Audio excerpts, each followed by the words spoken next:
Hi guys, कैसे हैं आप सब लोग। आज की वीडियो में हम बात करने वाले हैं एक्सरसाइज 5.2 के क्वेश्चन नंबर 18 की। तो चलिए आइए देखते हैं क्वेश्चन में क्या दिया हुआ है। The sum of the fourth and eighth term of an AP is 24। इसमें यह कह रहा है कि जो ये फोर्थ टर्म है और ये एट्थ टर्म है, इन दोनों का सम का वैल्यू कितना दे रखा है, 24 दे रखा है। इट मीन्स कि A4 प्लस A8 की वैल्यू कितना दे रखा है, हमें 24 दे रखा है। आगे चलते हैं। And the sum of sixth and 10th term is 44। It means कि A6 प्लस A10 की वैल्यू 44 दे रखा है। Find the first 3 terms of the AP। हमें AP का पहला 3 टर्म्स फाइंड आउट करना है। तो चलिए आइए देखते हैं कि ये सॉल्यूशन कैसे करेंगे। ठीक है गाइज, सबसे पहले मैं यहाँ पे लिख देता हूँ सॉल्यूशन। अब हम क्या करेंगे, पहले जो क्वेश्चन में हमें दिया हुआ है वो चीज़ हम लिख लेते हैं। जैसे कि हमें क्या दिया हुआ है, हमें दिया हुआ है A4 प्लस A8। इन दोनों का सम कितना दे रखा है, इन दोनों का सम दे रखा है 24। तो मैं यहाँ पे 24 लिख दे रहा हूँ। ठीक है। अब हम A4 को कैसे लिख सकते हैं, मैंने आपको बताया था कि A प्लस में 4 है यहाँ पे, तो हम क्या करेंगे, 4 में से एक लेस कर देंगे, 3 आ जाएगा, फिर D के साथ मल्टीप्लाई प्लस। A8 को हम क्या लिख सकते हैं, A प्लस में 8 है यहाँ पे, तो इसमें से एक कम करके D के साथ मल्टीप्लाई। ठीक है, तो 7D आ जाएगा हमारे पास। यहाँ पे कितना है, 24। अब आगे करते हैं। यहाँ पे आप देख सकते हैं A यहाँ पे भी है, A यहाँ पे भी, इन दोनों क्या कर देंगे, ऐड कर देंगे, तो हमारे पास कितना आ जाएगा, 2A। 3D और 7D को ऐड कर देंगे तो यहाँ पे कितना आ जाएगा, 10D। ठीक है गाइज। अब यहाँ पे क्या कर देंगे, इक्वल में जो 24 है हमने यहाँ पे लिख दिया। तो आप यहाँ पे देख सकते हैं कि हमारे पास पहला इक्वेशन आ चुका है। ठीक है गाइज। अब हम क्या करेंगे, अब यहाँ सेकंड सेंटेंस देख लेते हैं, इसमें क्या दिया हुआ है। यहाँ पे देख सकते हैं कि A6 प्लस A10 की वैल्यू 44 दे रखी है, तो मैं यहाँ पे लिख लेता हूँ A6 प्लस में A10 किसके बराबर है, यहाँ पे 44 के बराबर है। ठीक है गाइज। अब इसको भी हम क्या करेंगे, इस टाइप में लिख देंगे। तो मैं A6 को क्या लिख सकता हूँ, A6 को मैं लिख सकता हूँ A प्लस 5D, बिल्कुल लिख सकता हूँ। क्यों, क्योंकि यहाँ पे 6 है। A प्लस में अगर यहाँ पे n की वैल्यू 6 है तो मैं इसमें से एक माइनस करके D के साथ यहाँ मल्टीप्लाई कर दूंगा। ठीक है गाइज, ये शॉर्ट फॉर्मूला होता है। A10 है तो मैं इसको क्या लिख सकता हूँ, A प्लस में 10 है, एक लेस कर देंगे 9 और D के साथ मल्टीप्लाई। ठीक है गाइज, इक्वल में कितना हो जाएगा, 44। अब आप यहाँ पे देख सकते हैं कि A यहाँ पे भी है, A यहाँ पे भी, इन दोनों को मैं क्या कर लूंगा, प्लस कर दूंगा। तो मेरे पास कितना आ जाएगा, 2A plus 5D plus 9D को हम क्या कर देंगे, ऐड कर देंगे। तो मेरे पास यहाँ पे कितना हो जाएगा, यहाँ पे मेरे पास हो जाएगा 14D, इक्वल में कितना आ गया यहाँ पे, 44।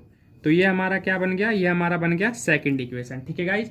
अब हम क्या करेंगे, जो दो हमारे पास इक्वेशन निकल के आया है ना गाइज, इसको क्या करेंगे, सब्ट्रैक्ट कर देंगे। ठीक है, सब्ट्रैक्ट क्यों करेंगे, जिससे कि हमारी डी की वैल्यू निकल जाए। तो अब हम क्या करेंगे, छोटे वाले को बड़े वाले में से सब्ट्रैक्ट कर लेते हैं। मैं यहाँ पे लिख देता हूँ subtract equation first from equation second. First equation को सेकंड वाले में से लेस कर देंगे। ठीक है, तो मैं क्या करूँगा, इसके लिए मैं सेकंड इक्वेशन को पहले लिख लेता हूँ, क्योंकि बड़ी इक्वेशन है इसलिए मैं इसे ऊपर लिख लेता हूँ। उसके बाद फर्स्ट इक्वेशन को सेकंड नंबर पे लिख लूँगा।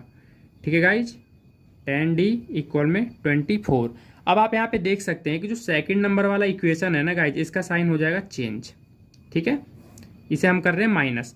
तो अब सेकंड नंबर पे जो इक्वेशन है इसका साइन प्लस नहीं रह गया, अब इसका साइन माइनस हो गया। अब इससे हम कंसीडर करेंगे इसे, प्लस और माइनस क्या हो जाएगा, माइनस। बेस सेम है, प्लस माइनस है तो क्या हो जाएगा, कैंसिल हो जाएगा। ठीक है, प्लस माइनस क्या होता है, माइनस होता है। 14 में से अगर 10D अगर मैं घटा दूँ तो मेरे पास क्या बचेगा, 4D। साइन किसका रहेगा, दोनों में से बड़ी रकम कौन सी है, बड़ी रकम 14 है, इसके सामने प्लस का साइन है तो ये प्लस का ही रहेगा। आगे चलते हैं, प्लस माइनस क्या हो जाएगा, माइनस। अब इसमें से घटा देते हैं, 4 में 4 गया 0, 4 में 2 गया 2, साइन कौन सा रहेगा, बड़ी रकम। इन दोनों में से बड़ी रकम कौन सा है, 44, इसके सामने प्लस का साइन है तो ये प्लस का ही रहेगा। ठीक है, अब देख सकते हैं यहाँ पे 4D के साथ क्या है, मल्टीप्लाई में। अगर मैं इसे राइट में ले जाऊंगा तो ये क्या हो जाएगा, 20 के साथ डिवाइड हो जाएगा और हमारा आंसर कितना आ जाएगा, इसे काटने पे करके देख लेते हैं। D इक्वल में 20/4। अब मैं इसे काट देता हूँ, कितने बार पे कट जाएगा, 5 बार पे यहाँ पे कट जाएगा। ठीक है, तो अब आप यहाँ पे देख सकते हैं कि जो हमारा D का वैल्यू है, ठीक है, जो हमारा D का वैल्यू है वो कितना आ जाएगा, D इक्वल में 5 आ जाएगा। ठीक है, तो यहाँ से हमने क्या किया, D का वैल्यू फाइंड आउट कर लिया है।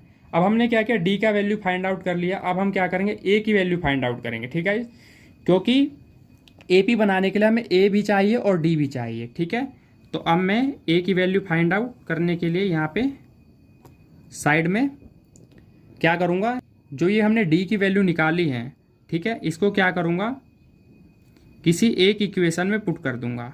तो मैं इनमें से छोटे इक्वेशन में पुट कर लेता हूँ, इन इक्वेशन फर्स्ट पहले इक्वेशन में ही पुट कर देता हूँ। ठीक है, 2a प्लस में 10d इक्वल में हो जाएगा 24। अब हम यहाँ पे क्या कर सकते हैं, जो d है ना यहाँ पे, इसकी जगह पे हम ये d की वैल्यू पुट कर देंगे। ठीक है गाइज, तो मैं यहाँ पे लिख देता हूँ 2a प्लस 10, d की वैल्यू कितनी है 5 है, 24। अब आगे कर लेते हैं, 10 को 5 से मल्टीप्लाई करूँगा कितना आ जाएगा 50 आ जाएगा। ठीक है गाइज, आगे चलते हैं। अब यहाँ पे आप देख सकते हैं कि 24 है यहाँ पे। ठीक है, और ये जो प्लस का 50 है लेफ्ट में, इसे राइट में ले जाऊँगा तो क्या हो जाएगा, माइनस का 50 हो जाएगा। ठीक है गाइज, आगे चलते हैं। अब हम क्या कर सकते हैं, ये 24 में से 50 को हमें लेस करना है। पहली बात, जब भी छोटी रकम में से अगर बड़ी रकम जाए तो हमें माइनस का साइन लगाना है। उसके बाद 50 में 24 आप आसानी से लेस करके लिख सकते हैं। ठीक है, अगर मैं 50 में से 24 को क्या करूँगा, लेस करूँगा तो हमारे पास कितना आ जाएगा गाइज, हमारे पास आ जाएगा लगभग 26। ठीक है गाइज, अब ये जो 2 इधर मल्टीप्लाई में था, मैं इसको क्या करूँगा, इधर राइट में ले जाऊँगा, इधर क्या करूँगा, राइट में ले जाऊँगा, तो ये क्या हो जाएगा, इसके साथ डिवाइड हो जाएगा। ठीक है, इतनी बात आपको समझ में आई। अब हम क्या करेंगे, 2 1 जा 2, 2 3 जा 6। तो हमारे पास यहाँ a की वैल्यू कितनी आ गई गाइज, a की वैल्यू हमारे पास आ गई यहाँ पे -13। तो आप यहाँ पे देख सकते हैं कि हमारे पास a की वैल्यू भी है और हमारे पास d की वैल्यू भी है। और क्वेश्चन में हमसे साफ साफ बोला गया है कि भाई हमें निकालना क्या है, फाइंड द फर्स्ट 3 टर्म्स निकालना है AP का। तो हम निकाल लेते हैं। ठीक है, पहली वैल्यू ऑलरेडी मैं यहाँ पे निकाल चुका हूँ, a की वैल्यू यहाँ पे है a माइनस में 13। ठीक है, दूसरी वैल्यू हो गई A2 के लिए क्या करेंगे, a प्लस में d यहाँ पे कर देंगे। ठीक है गाइज, तो हम क्या करेंगे, a की वैल्यू -13, d की वैल्यू कितनी दे रखी है 5 दे रखी है। तो अगर मैं इसमें से घटाता हूँ माइनस प्लस क्या हो जाएगा माइनस, तो यहाँ पे 13 में से 5 लेस करेंगे 8 आएगा, साइन आएगा बड़ी रकम माइनस का। ठीक है, अब निकाल लेते हैं A3। ठीक है गाइज, A3 निकालने के लिए क्या करेंगे, a प्लस में 2d कर देंगे। यहाँ पे a की वैल्यू कितनी दे रखी है -13, 2 लिख लेते हैं। d की वैल्यू कितनी है, d की वैल्यू यहाँ पे 5। अब मैं इसे आगे सॉल्व कर देता हूँ, तो हमारे पास कितना आ जाएगा -13, 5 दूनी के 10। ठीक है, तो d का वैल्यू यहाँ पे कितना आ जाएगा, माइनस प्लस माइनस और साइन आ जाएगा बड़ी रकम का। 13 में से 10 जाएगा, 3 आ गया, साइन बड़ी रकम का आ गया माइनस का। ठीक है, तो आप यहाँ पे देख सकते हैं हमारा जो फर्स्ट 3 टर्म्स हैं उसकी वैल्यू आ चुकी है। क्या आई है, यहाँ पे मैं लिख देता हूँ, hence AP -13 -8 -3 and so on. Question में हमें AP का फर्स्ट 3 टर्म्स निकालने के लिए बोला था, जो कि हमने यहाँ पे निकाल लिया है। ठीक है गाइज, तो यहाँ पे हमारा क्वेश्चन हो जाता है कंप्लीट। आई होप कि क्वेश्चन आपको अच्छे समझ आया होगा गाइज। अगर वीडियो अच्छी लगी होगा गाइज तो वीडियो को लाइक करें, शेयर करें और इसी तरह के वीडियो देखने के लिए हमारे चैनल को सब्सक्राइब जरूर कर लें। धन्यवाद।